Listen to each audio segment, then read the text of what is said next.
오늘 이 새벽에 하나님께서 우리에게 주시는 하나님 말씀은 창세기 41장 1절에서 16절까지 말씀입니다. 저와 여러분이 한 절씩 나누어서 교독합니다. 만 2년 후에 바로가 꿈을 꾼 적 자기가 나일 강가에 서 있는데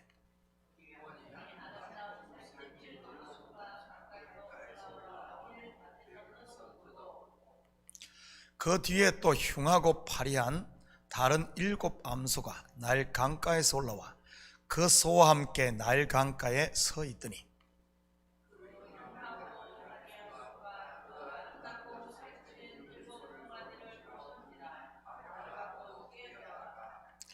다시 잠이 들어 꿈을 꾸니 한 줄기에 무성하고 충실한 7 이삭이 나오고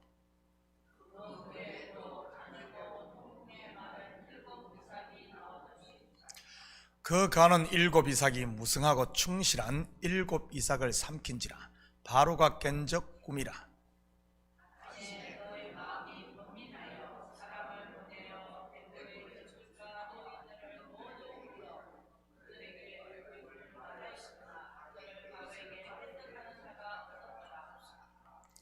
술 맡은 관원장이 바로에게 말하 이르되 내가 오늘 내 죄를 기억하나이다.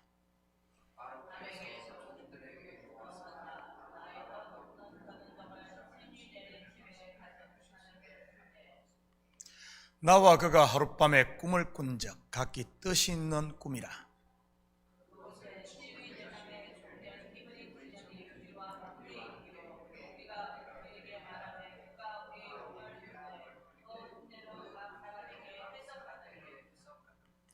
그 해석한 대로 되어 나는 복직되고 그는 매달렸나이다.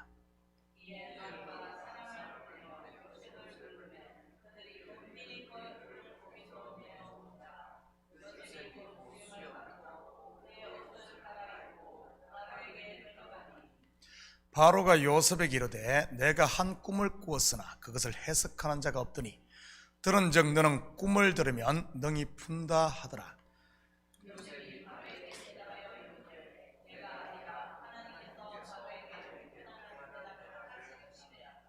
아멘. 좋은 아침입니다. 한 주간 노회장 연습회의 관계로 창세기 강해를 쉬었습니다. 잠시 복습 한번 하고 가도록 하겠습니다. 요셉 하면 꿈의 사람으로 알려져 있습니다. 물론 그 꿈은 우리가 생각하는 보이즈 비 앰비셔스, 젊은이들이 야망을 가져라는 그런 꿈이 아니라 하나님께서 주신 말씀, 곧 언약인 것입니다. 아브라함과 이삭 그리고 야곱에게는 어떻게 하나님께서 언약하셨습니까? 직접 말씀으로 하셨습니다. 요셉의 이야기에 나오는 꿈이 바로 이와 같은 것입니다. 그렇다면 지금 우리에게는 이러한 꿈이 어떻게 주어져 있죠?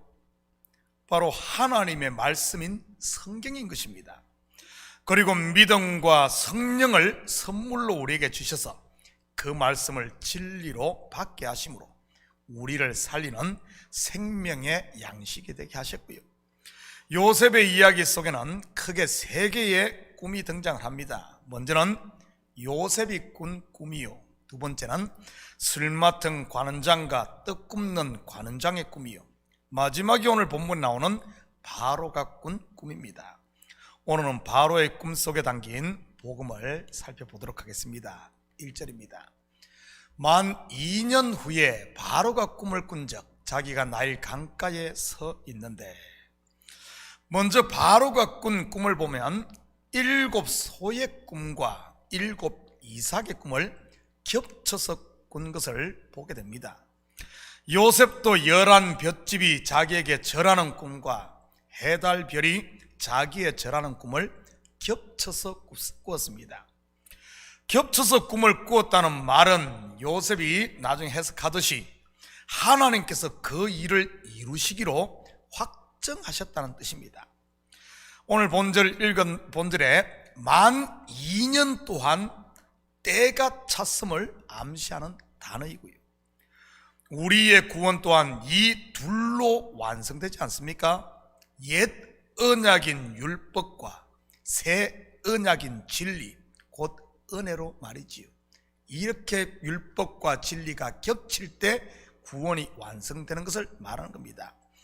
율법은 죄를 드러내고 은혜는 그 죄를 덮어줌으로 말이지.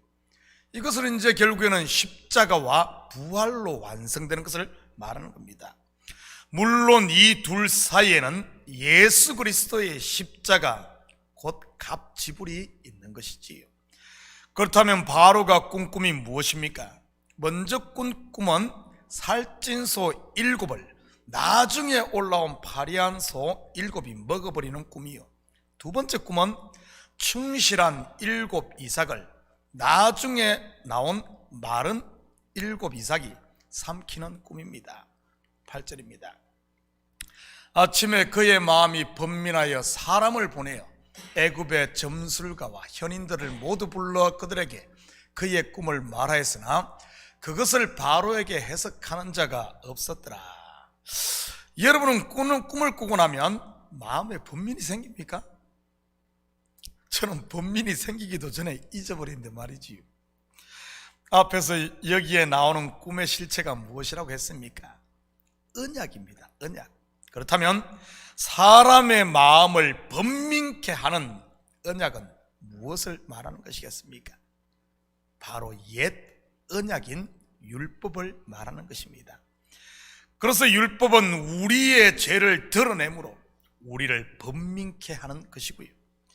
이것은 지금 우리도 마찬가지입니다. 말씀을 겉으로만 보면 우리를 번민케 하고 우리를 구속하는 것이 하나님의 말씀입니다. 왜냐하면 성경을 율법 곧 겉으로만 보면 어떻습니까?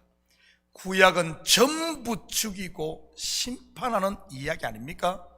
그리고 요한계시록 또한 얼마나 무시무시합니까? 거기다가 내가 하고 싶은 것은 전부 하지 말라고 하고 내가 하고 싶은 것은 하라고 하니 그 또한 머리를 싸매게 만드는 것이지요. 제가 전도사 시절 때 그런 청년이 한 명 있었습니다. 예수를 믿은 지 얼마 되지 않은 치과대학을 다니고 있던 머리가 아주 좋은 친구였지. 그런데 매주 교회만 오면 아주 심각한 표정을 지으며 한숨만 푹푹 쉬었어요. 성경에 기록된 대로 살아야 하는데 그러지 못했다고 하면서 말이지. 그래서 그 청년을 데리고 성경 공부를 했습니다. 함께 공부를 할 때는 고개를 끄덕끄덕하고 근심 띈 얼굴이 확 펴져서 돌아가는데 다음 주가 되면 다시 옛날로 돌아가 있었습니다. 세상에 온갖 근심 걱정 다 뒤집어 쓴 얼굴을 하고 말이지.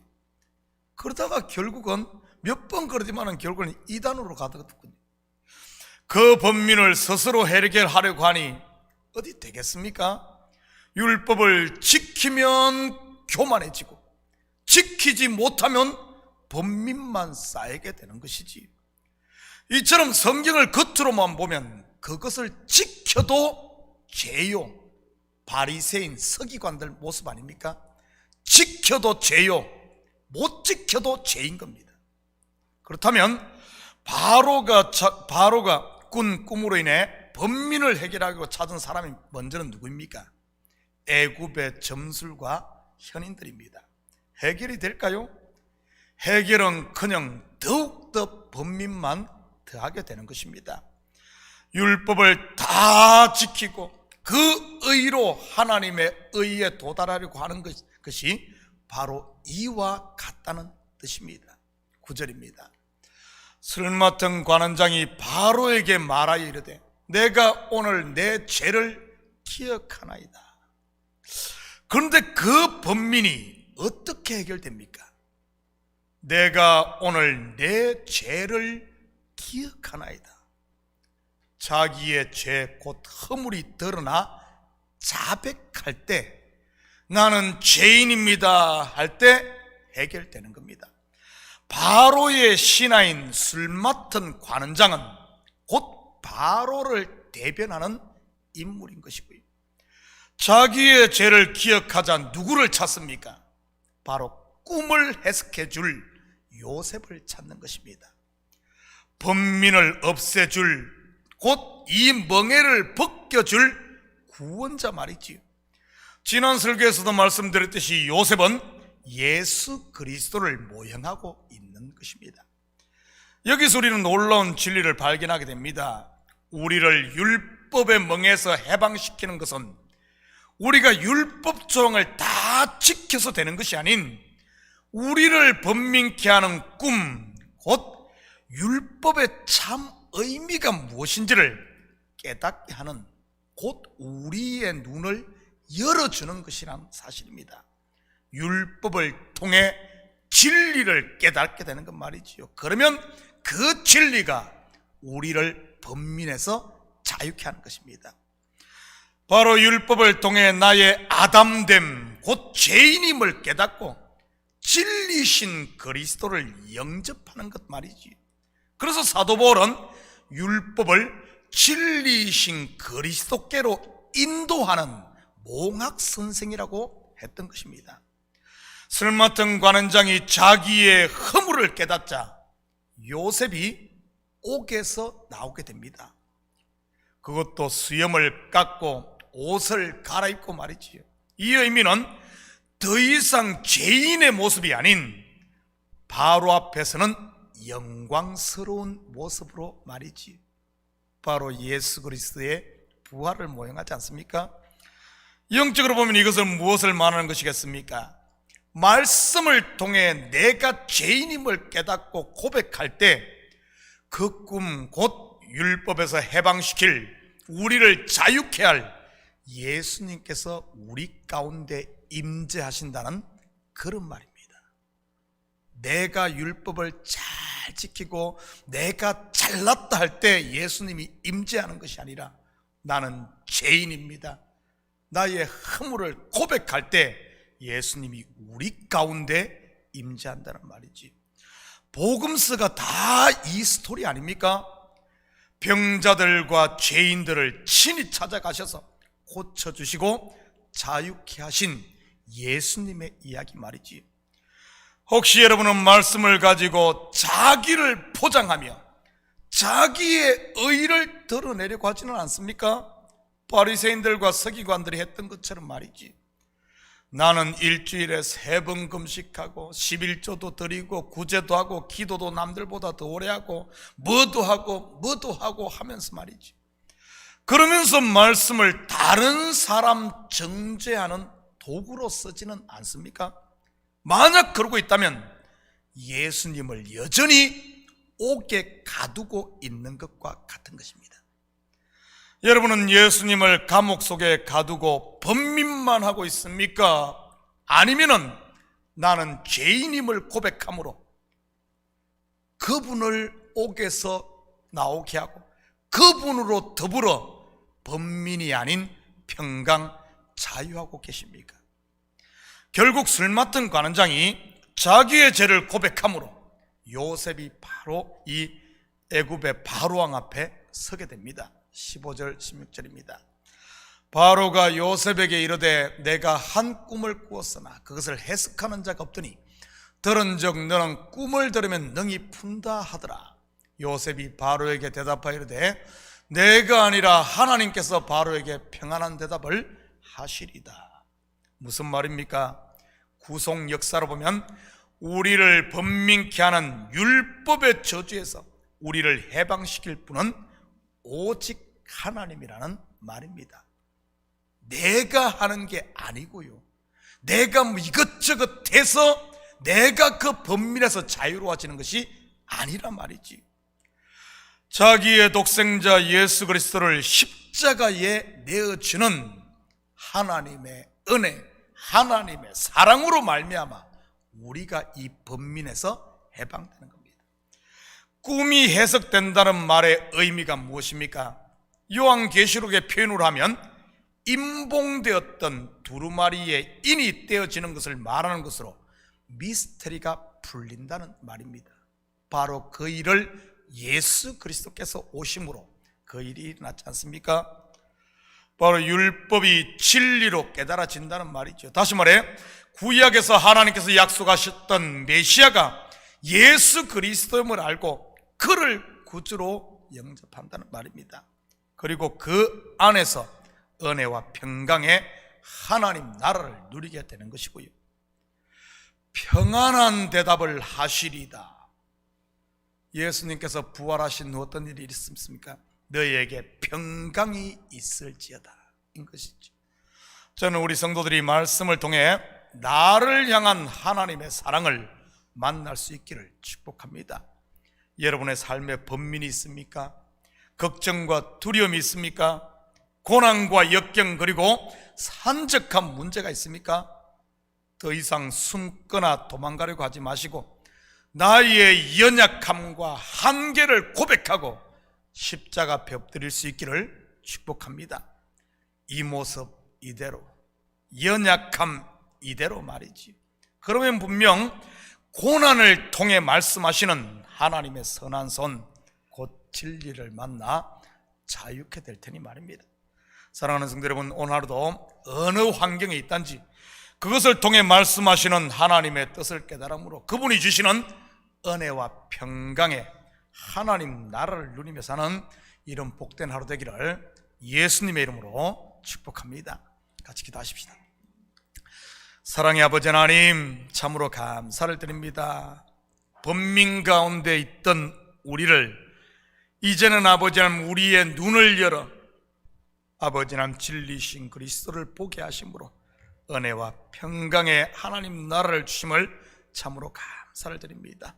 아버지 하나님, 항상 아버지 하나님 번민이 올 때, 두려움이 올 때, 근심이 올 때 아버지 하나님 우리가 십자가 앞에 엎드릴 수 있는 이 바로가 요셉을 찾았던 것처럼 예수님을 찾음으로 말미암아 고난 속에 담긴 아버지 하나님 축복을 보게 하시고 주님의 선한 손을 만남으로 말미암아 매임에서 풀리는 저희들 되게 하시고, 비록 세상이 흉흉하다 할지라도 이 흉흉한 가운데서도 우리 가운데 임재 있는 그리스도의 평강을 만날 수 있는 저희들 되게 도와주시옵소서. 세상이 요동한다 할지라도 우리는 요동하지 않는 아버지 하나님 믿음 위에 굳게 선 저희들 되게 하시고, 오늘 우리 성도들 발걸음마다 주께서 친히 아버지 하나님 함께 하시고 주님이 함께 하심을 볼 수 있는 우리 눈들이 되어짐으로 말미암아 오늘도 복된 하루 될 수 있도록 축복하여 주시옵소서. 감사드리며 예수님의 이름으로 기도드립니다. 아멘.